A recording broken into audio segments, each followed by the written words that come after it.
Hello from the International Space Station. It's day one for me. And I just wanted to say thank you to some of the folks that helped make this dream a reality. Anna, Grace, James, thank you so much from deep in my heart. Grace, happy birthday. And I know some of my friends and colleagues from SpaceX where I used to work were out there rooting me on and sending me messages. Thank you all for teaching me how to do the impossible. I have used that lesson time and time again. And to the Guardians at the Space Force, this is the biggest domain, and your job, our job, is unbelievably big. I'm proud to serve alongside you, and also to NASA, who makes this all happen and is tasked with doing the near impossible, going to the moon, going to Mars, and pushing our boundaries where we have never gone. I am happy to be working alongside of you, using the space station as a stepping stone to those huge dreams of ours. Let's go, team. Let's do this. നമസ്കാരം. ബഹിരാകാശത്തെത്തിയ ആദ്യ Malayali doctor Anil മേനന്റെ video സന്ദേശമാണ് നമ്മളിപ്പോൾ കണ്ടത്. അന്താരാഷ്ട്ര ബഹിരാകാശ നിലയത്തിലെ ക്യുപ്പോള മൊഡ്യൂളിൽ നിന്നാണ് ഈ വീഡിയോ സന്ദേശം അനിൽ മേനോൻ എക്സിൽ പങ്കുവച്ചത്. നമ്മൾ പങ്കിടുന്ന ഭൂമിയുടെ സൗന്ദര്യവും സ്നേഹവും ഇവിടെ എന്റെ മനസ്സിനെ നിറയ്ക്കുന്നു എന്ന കുറിപ്പോടെയാണ് അനിൽ ഈ വീഡിയോ പങ്കുവച്ചത്. ഈ സന്ദേശത്തോടെ വാർത്താമഴ ആരംഭിക്കുകയാണ്. എല്ലാ പ്രേക്ഷകർക്കും സ്വാഗതം. ഞാൻ അമൃത പടിക്കാൽ. വിശദമായ വാർത്തകളിലേക്ക് കടക്കാം. വിഴിഞ്ഞം തുറമുഖത്തിൽ ഉടമസ്ഥാവകാശം സർക്കാരിനെന്ന് ആവർത്തിച്ച മുഖ്യമന്ത്രി വി.ഡി. സതീശൻ. കേരളത്തിൽ ഏത് നിഷ്പക്ഷ സംസ്ഥാന താൽപര്യം പരിഗണിച്ചായിരിക്കും ഏത് നിക്ഷേപവും സംസ്ഥാന താൽപര്യം പരിഗണിച്ചായിരിക്കും ആർക്കും കയറിമേയാൻ അവസരമുണ്ടാകില്ല. ഷിപ്പ് ബിൽഡിംഗ് യൂണിറ്റ് ടാറ്റയുടെ നേതൃത്വത്തിൽ കേരളത്തിൽ ആരംഭിക്കുമെന്നും കേരള സമുദ്ര മിഷൻ 2026 കോൺക്ലേവിൽ മുഖ്യമന്ത്രി പറഞ്ഞു. കോമൺ യൂസർ ഫെസിലിറ്റിയെ കൂടി പ്രൊട്ടക്ട് ചെയ്യുന്ന എഗ്രിമെന്റ് ക്ലോസ് ഉണ്ട്. 5/8 ഉണ്ടാണ്. ഒരാൾക്കും മോണോപ്പൊളി വരാൻ പറ്റില്ല. വിഴിഞ്ഞത്ത് നമ്മളാണ് ഓണർ. വിഴിഞ്ഞം പോർട്ടിന്റെ ഗവൺമെന്റ് ആണ് ഓണർ. വന്നവർക്കൊക്കെ കയറി മേയാനുള്ള സ്ഥലമൊന്നും ഇവിടെ കൊടുക്കൂല. കേരളത്തിന്റെ ഒരു ഇൻട്രസ്റ്റും എല്ലാ ഇൻട്രസ്റ്റും പ്രൊട്ടക്ട് ചെയ്തുകൊണ്ട് മാത്രമേ ഏത് ഇൻവെസ്റ്റ്മെന്റ് ഉണ്ടാവുള്ളൂ. ഷിപ്പ് ബിൽഡിംഗ് യൂണിറ്റ് തുടങ്ങാൻ ടാറ്റ എത്തുകയാണ് കേരളത്തിലേക്ക്. ടാറ്റ. അതേസമയം വിഴിഞ്ഞം ഓഹരി കൈമാറ്റം സംബന്ധിച്ച ആക്ഷേപങ്ങളിൽ സിപിഐഎമ്മിലെ തർക്കങ്ങൾ മുഖ്യമന്ത്രി വി.ഡി. സതീശൻ ആയുധമാക്കി. വിഴിഞ്ഞം എംഡിയെ മാറ്റിയതിൽ സിപിഐഎമ്മിന് അവരുടെ പാർട്ടിയിൽ നിന്ന് തന്നെ നല്ല മറുപടി കിട്ടുന്നുണ്ടെന്നും സീനിയർ നേതാക്കൾ തന്നെ മറുപടി പറഞ്ഞില്ലേ എന്നും മുഖ്യമന്ത്രി ചോദിച്ചു. മുഖ്യമന്ത്രി വി.ഡി. സതീശനെതിരെ നിലപാട് കടുപ്പിച്ച NSS. ഒരു സർക്കാരിൽ നിന്നും ഉണ്ടാകാത്ത അപമാനമാണ് മുഖ്യമന്ത്രിയിൽ നിന്നുണ്ടായതെന്ന് ജി സുകുമാരൻ നായർ തുറന്നടിച്ചു. NSS ജനറൽ സെക്രട്ടറിയുമായി നടത്തിയ സംഭാഷണം ഊഷ്മളമെന്ന് മുഖ്യമന്ത്രി അവകാശപ്പെട്ടതിന് പിന്നാലെയാണ് പ്രതികരണം. വി.ഡി. സതീശൻ പറയുന്നത് പച്ചക്കള്ളമെന്ന് സുകുമാരൻ നായർ ആരോപിച്ചു. മന്നം വിവാദത്തിൽ ഉപരാഷ്ട്രപതിയെ വലിച്ചിഴച്ചതിന് പിന്നിൽ സുരേഷ് ഗോപിക്ക് രാഷ്ട്രീയ ലക്ഷ്യമെന്നും NSS ജനറൽ സെക്രട്ടറി വിമർശിച്ചു. ജി സുകുമാരൻ നായർക്ക് കൂടിക്കാഴ്ചയ്ക്ക് അനുമതി നിഷേധിച്ചില്ലെന്നും ബജറ്റ് തിരക്കായതിനാലാണ് കാണാതിരുന്നത് എന്നുമുള്ള മുഖ്യമന്ത്രി വി.ഡി. സതീശന്റെ ഇന്നത്തെ പ്രതികരണമാണ് ജി സുകുമാരൻ നായരെ പ്രകോപിപ്പിച്ചത്. NSS ജനറൽ സെക്രട്ടറിയുമായി നടത്തിയ സംഭാഷണം ഊഷ്മളമെന്നും മുഖ്യമന്ത്രി അവകാശപ്പെട്ടു. എന്റെ പ്രൈവറ്റ് സെക്രട്ടറിയെ വിളിച്ചിരുന്നു. എന്നെ ഫോണിൽ കിട്ടാണ്ട് ഞാൻ ബജറ്റിന്റെ തയ്യാറെടുപ്പിന്റെ സമയത്ത് എന്റെ അടുത്ത് ഫോൺ ഉണ്ടായില്ല. ഞാൻ മാറി നിൽക്കുകയായിരുന്നു. അദ്ദേഹം വിളിച്ചെന്ന് പറഞ്ഞപ്പോൾ ഞാൻ അദ്ദേഹത്തെ തിരിച്ചു വിളിച്ചു. വളരെ കോഡിയലായിട്ട് സംസാരിച്ചു. അപ്പോൾ നമുക്ക് എപ്പോഴെങ്കിലും ഒന്ന് കാണണം എന്ന് പറഞ്ഞു. ഞാൻ പറഞ്ഞു ഉറപ്പായിട്ട് കാണാം, കുറച്ച് കാര്യങ്ങൾ പറയാനുണ്ടെന്ന് പറഞ്ഞവർക്ക് കാണാമെന്ന് പറഞ്ഞു. കാണാമെന്ന് ഞാൻ അദ്ദേഹത്തോട് പറഞ്ഞു. പിന്നാലെ രൂക്ഷ പ്രതികരണവുമായി ജി സുകുമാരൻ നായർ രംഗത്തെത്തി. മുഖ്യമന്ത്രി പച്ചക്കള്ളം പറയുകയാണ്. ഒരു സർക്കാരിൽ നിന്നും ഉണ്ടാകാത്ത അപമാനമാണ് ഉണ്ടായതെന്നും വിമർശനം. ഇനി മുഖ്യമന്ത്രിയുമായി കൂടിക്കാഴ്ചയ്ക്കില്ലെന്നും നിലപാട് കടുപ്പിച്ചു. പച്ചക്കള്ളമാണ് പറഞ്ഞു. അനുമതി കൊടുത്തത് ഇതാണ്. ആദ്യത്തെ പ്രാവശ്യം പറഞ്ഞു എറണാകുളത്ത് വന്നാൽ കാണാം. എറണാകുളത്ത് ചെന്ന് കാണേണ്ടതല്ല എന്ന് ഞാൻ പ്രൈവറ്റ് സെക്രട്ടറിയോട് പറയുകയും ചെയ്തു. എന്നാൽ ഞാൻ പറയാം എന്ന് മന്ത്രിയോട് ചോദിച്ചിട്ട് പറയാം എന്ന് അയാൾ പറഞ്ഞതിന് ശേഷം മന്ത്രിയും വിളിച്ചിട്ടില്ല, അയാളും വിളിച്ചിട്ടില്ല. ഞാൻ കാണാൻ അങ്ങോട്ട് ചോദിക്കുമ്പം സമയം തരാത്ത ആളെ പിന്നെ ഞാനെന്തിനെ കാണുന്നു? എനിക്ക് താല്പര്യമില്ല. മന്നം വിവാദത്തിൽ ഉപരാഷ്ട്രപതിയെ വലിച്ചിഴച്ചതിന് പിന്നിൽ സുരേഷ് ഗോപിക്ക് രാഷ്ട്രീയ ലക്ഷ്യമെന്നും ജി സുകുമാരൻ നായർ ആരോപിച്ചു. പ്രോഗ്രാം നേരത്തെ പ്ലാൻ ചെയ്തായിരുന്നല്ലോ, അങ്ങനല്ലേ ഇവിടെ വന്നത്. അതിന്റെ പിന്നില് സുരേഷ് ഗോപിയുടെ രാഷ്ട്രീയ ലക്ഷ്യമുണ്ട്. അതാ പാവം പിടിച്ച വൈസ് പ്രസിഡന്റിനെ കൂടെ അതിനകത്ത് വലിച്ചടച്ചെന്നത്. മുഖ്യമന്ത്രിക്കും BJPക്കുമെതിരെ ഒരേ സമയം പോർമുഖം തുറക്കുകയാണ് G Sukumaran Nair. 24 Kottayam. 24 big breaking. സംസ്ഥാന വഖഫ് ബോർഡിന്റെ പ്രവർത്തനം താൽക്കാലികമായി വിലക്കി ഹൈക്കോടതി. നയപരമായ തീരുമാനമെടുക്കുന്നതിനും മൂലധന ചെലവ് നടത്തുന്നതിനും ബുധനാഴ്ച വരെയാണ് നിയന്ത്രണം. ജുഡീഷ്യൽ സിറ്റിംഗും അനുവദിക്കില്ല. ബോർഡിൽ മുസ്ലിം ഇതര അംഗങ്ങളെ ഉൾപ്പെടുത്തണമെന്ന ചട്ടം പാലിച്ചില്ല എന്ന് കാട്ടി ഷോൺ ജോർജ് ഉൾപ്പെടെ നൽകിയ ഹർജിയിലാണ് ഹൈക്കോടതിയുടെ ഇടപെടൽ. വഖഫ് നിയമം സെക്ഷൻ 14 പ്രകാരമല്ല എന്ന് ഹൈക്കോടതി നിരീക്ഷിച്ചു. വിവിധ വിഭാഗങ്ങളിൽ നിന്നുള്ളവരെ ഉൾപ്പെടുത്താതെ വഖഫ് ബോർഡ് രൂപീകരിച്ചത് നിയമവിരുദ്ധമാണെന്നും കോടതി വ്യക്തമാക്കി. വഖഫ് ബോർഡ് നിയമാനുസൃതം പുനഃസംഘടിപ്പിക്കാം എന്നാണ് സർക്കാർ നിലപാടെന്ന് വഖഫ് മന്ത്രി എൻ ഷംസുദ്ദീൻ പ്രതികരിച്ചു.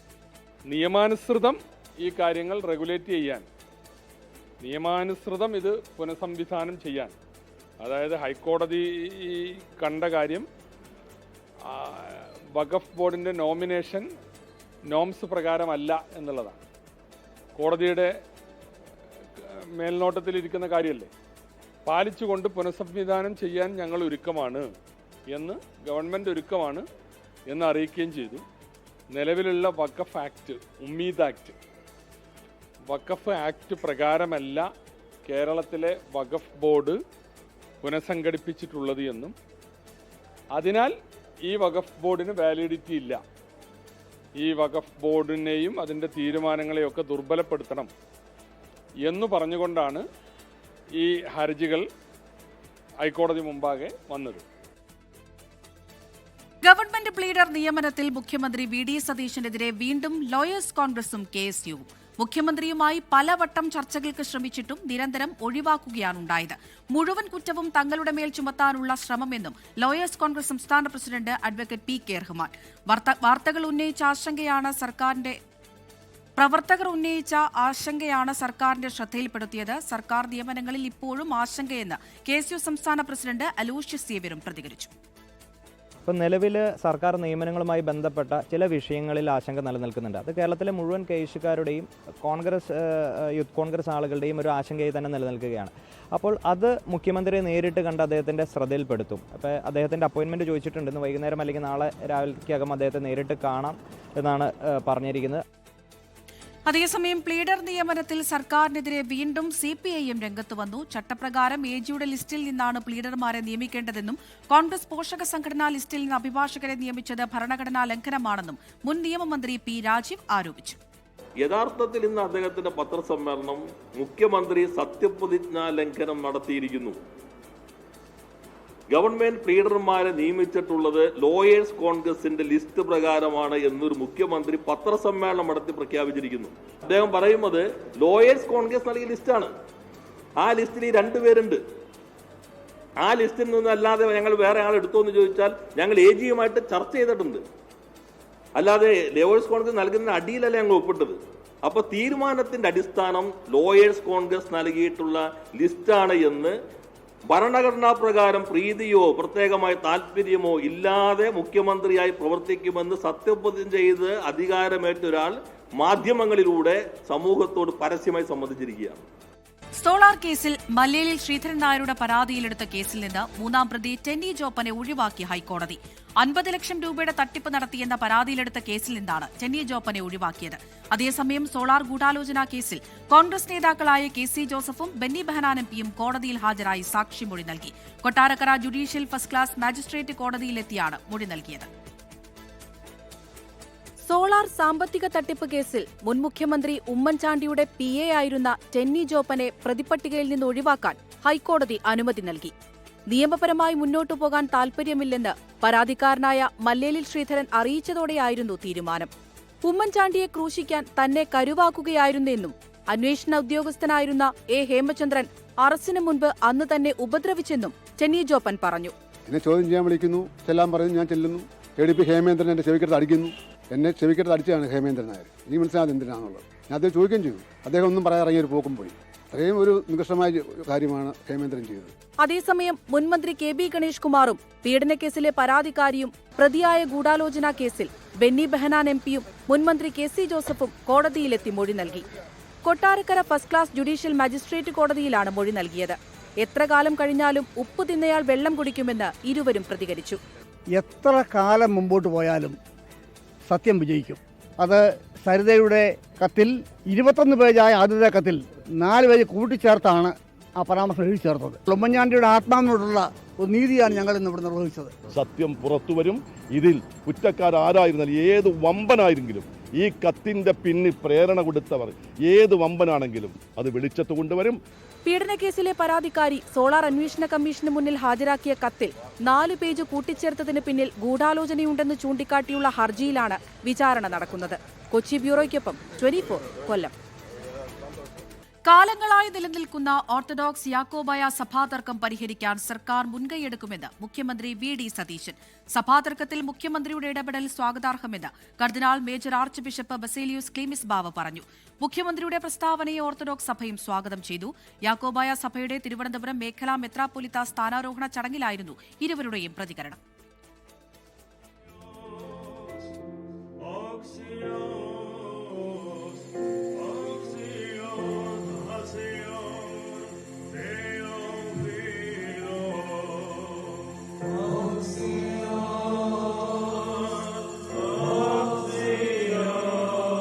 യാക്കോബായ സഭയുടെ പുതുതായി സ്ഥാപിച്ച തിരുവനന്തപുരം മേഖലാ അധിപനായി ഡോക്ടർ കുര്യാക്കോസ് മോർ തെയോഫിലിസ് ചുമതലയേറ്റു. തിരുവനന്തപുരം സെയിന്റ് പീറ്റേഴ്സ് യാക്കോബായ കത്തീഡ്രലിൽ നടന്ന ചടങ്ങിന് യാക്കോബായ സഭയുടെ ശ്രേഷ്ഠ കാതോലിക്ക ബസേലിയോസ് ജോസഫ് ബാവ നേതൃത്വം നൽകി. സഭയ്ക്ക് എല്ലാവിധ പിന്തുണയും ഉണ്ടാകുമെന്ന് മുഖ്യമന്ത്രി. എല്ലാ ദൈവാനുഗ്രഹങ്ങളും ഉണ്ടാകട്ടെ എന്ന് പ്രാർത്ഥിക്കുന്നു. നമ്മളെല്ലാം പ്രത്യാശയോടുകൂടി ജീവിക്കുന്ന ആളുകളാണ്. പ്രത്യാശ ഉള്ളവരായിരിക്കണം എന്നാണ് വേദപുസ്തകത്തിൽ പറയുന്നത്. ഏത് പ്രതിസന്ധി വന്നാലും അതിനെ മറികടക്കാനുള്ള ശക്തിയായി അവൻ തൊട്ട് വലതുഭാഗത്തുണ്ട് എന്ന ആത്മവിശ്വാസത്തോടെ മുന്നോട്ട് നീങ്ങണം.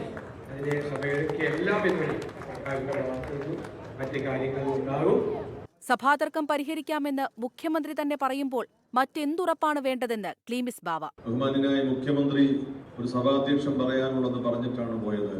നിങ്ങൾ പ്രത്യാശയുള്ളവരായിരിക്കുവിൻ.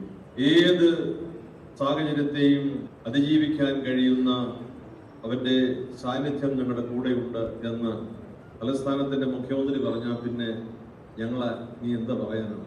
ഭിന്നിപ്പിന്റെയും വിഭാഗീയതയുടെയും ശബ്ദത്തെ ഒറ്റക്കെട്ടായി നേരിടണമെന്ന് ഡോക്ടർ കുര്യാക്കോസ് മോർ തെയോഫിലിസ്. ജനാധിപത്യവും മതേതരത്വവും ഭാരതത്തിന്റെ ഏറ്റവും വലിയ മുഖമുദ്രയായിരിക്കുമ്പോൾ ഭിന്നിപ്പുകളുടെയും വിഭാഗീയതകളുടെയും ശബ്ദം കൂടുതൽ ഉയർന്നു വരുന്ന സാഹചര്യങ്ങളിൽ നമുക്ക് ഒറ്റക്കെട്ടായി മാനവികതയ്ക്കും മനുഷ്യസ്നേഹത്തിനും ഒരുമിച്ച് കൈചേർക്കുവാൻ തിരുവനന്തപുരത്ത് നല്ലൊരു പ്ലാറ്റ്ഫോം ഇവിടെയുണ്ട്. ചടങ്ങിൽ മറ്റു മന്ത്രിമാരും വിവിധ മത, സാമൂഹിക, സാംസ്കാരിക രംഗത്തെ പ്രമുഖരും പങ്കെടുത്തു. 24 തിരുവനന്തപുരം. മറ്റു വാർത്തകൾ ചുരുക്കത്തിൽ. തമിഴ്നാട് മുഖ്യമന്ത്രി സി ജോസഫ് വിജയ് നായകനായ അവസാന ചിത്രം ജനനായകനൊടുവിൽ തിയേറ്ററുകളിലേക്ക്. ജൂലൈ 23 ചിത്രം ലോകമെമ്പാടും റിലീസ് ചെയ്യുമെന്ന നിർമ്മാതാക്കളായ KVN പ്രൊഡക്ഷൻസ്. ചിത്രം റിലീസിനൊരുങ്ങുന്നത് 6 മാസത്തെ കാത്തിരിപ്പിന് ശേഷം. നടി അൻസിബ നൽകിയ പരാതിയിൽ നടൻ ടിനി ടോമിന് മുൻകൂർ ജാമ്യം അനുവദിച്ച എറണാകുളം പ്രിൻസിപ്പൽ സെഷൻസ് കോടതി. ജാമ്യം കടവന്ത്ര പോലീസ് രജിസ്റ്റർ ചെയ്ത കേസിൽ. ടിനിക്കെതിരെ കേസെടുത്തത് കോടതിയുടെ നിർദ്ദേശപ്രകാരം. ജന്തർ മന്ദറിൽ സോനം വാങ്ചുക്കിന് ഐക്യദാർഢ്യം പ്രഖ്യാപിച്ച് കൂട്ടനിരാഹാരം ഇരിക്കാൻ കോക്രോച്ച് ജനതാ പാർട്ടി. നാളെ കൂട്ടനിരാഹാരം നടത്തുമെന്ന് CJP സ്ഥാപകൻ അഭിജിത് ദീപ്കെ. CJP പ്രതിഷേധത്തിന് പിന്തുണയറിയിച്ച് ശശി തരൂർ MPയും. കശുവണ്ടി കോർപ്പറേഷൻ അഴിമതിയിലെ കോടതിയലക്ഷ്യ നടപടിയിൽ വകുപ്പ് സെക്രട്ടറി കെ ബിജു IAS-നെതിരെ നിലപാട് കടുപ്പിച്ച് ഹൈക്കോടതി. മാപ്പപേക്ഷ വിധി പറയാൻ മാറ്റി. പ്രോസിക്യൂഷൻ അനുമതിയുടെ പകർപ്പ് CBIക്ക് കൈമാറാൻ ഹൈക്കോടതി നിർദ്ദേശം. കേസ് വെള്ളിയാഴ്ച പരിഗണിക്കും. മന്ത്രി PK കുഞ്ഞാലിക്കുട്ടിക്കെതിരെ അശ്ലീല പരാമർശങ്ങൾ നടത്തിയ യൂട്യൂബ് ചാനലിനെതിരെ പരാതി നൽകി യൂത്ത് ലീഗ്. പരാതി പൊതുപരിപാടിയിൽ PK കുഞ്ഞാലിക്കുട്ടിയും KM ഷാജിയും നിലവിളക്ക് കൊളുത്തിയതുമായി ബന്ധപ്പെട്ട് മതസ്പർദ്ധ വളർത്തുന്ന പരാമർശങ്ങൾ നടത്തിയെന്ന് കാട്ടി. ഇതോടെ ഇന്നത്തെ വാർത്താമഴ പൂർണ്ണമാവുകയാണ്. നമസ്കാരം.